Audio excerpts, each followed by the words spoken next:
Hello.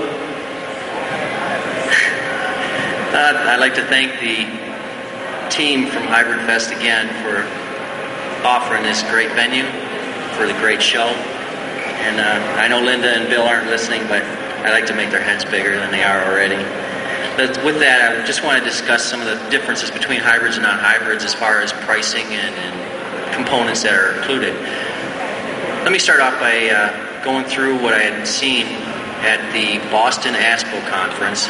An individual by the name of Bill Reinhardt, who's Toyota's technological lead for the United States. He actually stated, direct fact, that Toyota Hybrid Synergy Drive is a $2,000 upgrade from a non-hybrid in a Toyota vehicle. With that, he said, let's get all of this out of the way, and this is a fact. And if you look at a Toyota Camry Hybrid directly to the non-hybrid Camry, you can figure that out. And they're trying to shoot for $1,500 difference. And some of the stuff I've heard about the Camry hybrids, they've decreased the size, but they've increased the performance of the MG sets, of the inverter. Packs are stronger, and they're lighter, and they're also more efficient, and they cost less. What does that hold in the future? Well, let's hope for the lithium ions. Let's hope for plug-in conversions. Let's hope for plug-ins directly OEM from Toyota. And let's just get into the nitty-grits and details here. For the HCH2 versus the Civic EX, those are very comparable vehicles. They're built off the same platform, same chassis, same size, everything in there. What we have is the HCH2 is $2,834 more than the non-hybrid Civic EX. With that, of course, it's got a 4951 EPA rating versus the Civic EX at 3040. Minor differences are rear drums in the Honda Civic Hybrid versus discs on the EX.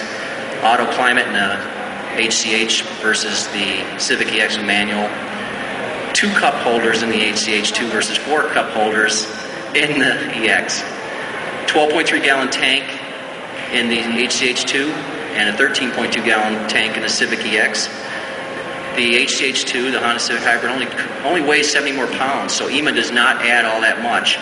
There's actually 1.4 inches more headroom in a Civic Hybrid than a non-hybrid, but that's because of a sunroof.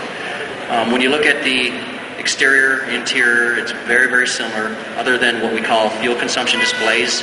Fuel consumption displays, averaging and instantaneous, are included with the Honda Civic Hybrid. They're not included in the Civic EX. We talked about the sunroof coming on the Civic. That doesn't come on a Honda Civic Hybrid, which unfortunately for some, that's a little bit to swallow.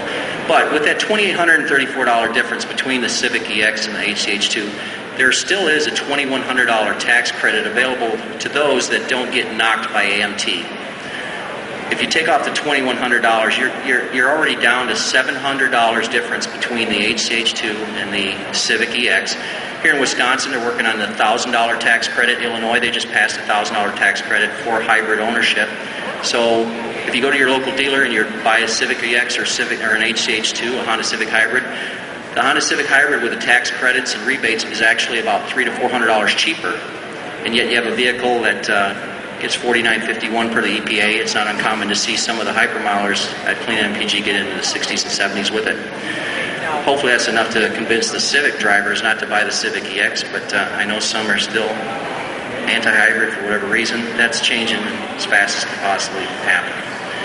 I want to go over the Toyota Camry Hybrid versus the Camry LE. The reason I picked the Camry LE is because that's the most sold vehicle in the United States as far as four-door sedans. The Camry LE, as a base vehicle, doesn't have nearly the components or equipment, standard features that a Toyota Camry has. However, you can option it up towards a Toyota Camry Hybrid, and even when you do that, it's still missing quite a bit of features. I just want to go over the main differences as far as what's not included. There's an acoustic noise reducing front windshield in the Camry Hybrid that does not come in a Camry LE. There's a micro MFD, Eco Drive Level, hybrid system, energy flow, average fuel economy, driving range, average speed, travel distance. Basically all your trip computers and your filtering air filtering that comes with a Camry Hybrid, you cannot even get with a regular Camry LE. Smart key and smart start, just like the Priuses, that comes with a Toyota Camry that does not come with a Camry LE. a leather-wrapped steering wheel and shift knob, which is minor things, but it's just showing you that the Toyota Camry LE is not nearly the level of vehicle that the Toyota Camry Hybrid is.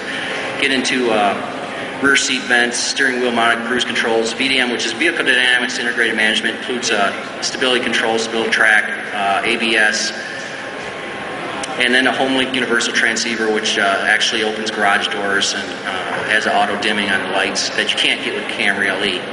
Anyways, the differences between the Camry LE, once you option it up to include all the equipment not included in the ones I just mentioned, is $2,332 less than the Toyota Camry Hybrid.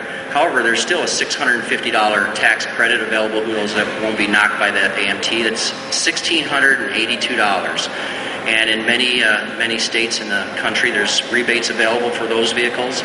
There's a cutoff between Prius and Honda Civic Hybrids and Toyota Camry Hybrids as far as if that rebate is available to you. But the difference between a Toyota Camry Hybrid and a Camry LE, when optioned up similar, $1,682. That's the only difference, and yet you're getting a vehicle that's capable of 40 miles per gallon versus one that's capable of 25. That'll pay itself off in less than 2 years. And I want to go back into the the Escape Hybrid. The 08 Ford Escape Hybrid, they actually dropped the price and they increased the level of base features and options that come with it. And it's very easy to do the comparison.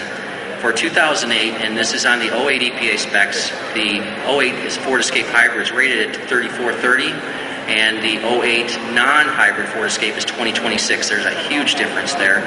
When we walk down the list of available options, features, besides the hybrid drivetrain, including the Sanyo battery pack and the 2MG sets, the inverter, all the bus and all the integration, the 2.3 standard non-hybrid, only real difference is that the non-hybrid, and this is unfortunate, comes with advanced track. It's basically Ford's stability control. They have not yet figured out how to integrate that into the Ford hybrid system. They are working on it, but that'll be a little bit.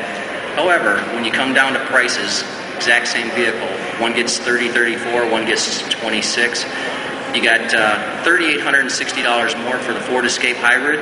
But with that $3,860, you get a $3,000 tax credit on the 08 Ford Escape Hybrid if you qualify and you won't be hit by MT. So that brings it down to $860 more for a vehicle that gets 1/3 more fuel economy. That payback is less than a year. Add in the $1,000 rebates for some of the states that I know Illinois is working on. Wisconsin, I'm not sure if that's through.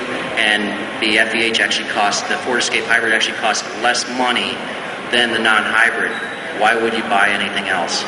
I just want to give you some real quick answers, quick details on how close these vehicles are, and the fact that Hybrid Synergy Drive is a $2,000 upgrade, and they're going to only be getting cheaper. EMA, which is Honda Civic system, it's about a $1,500 OEM upgrade.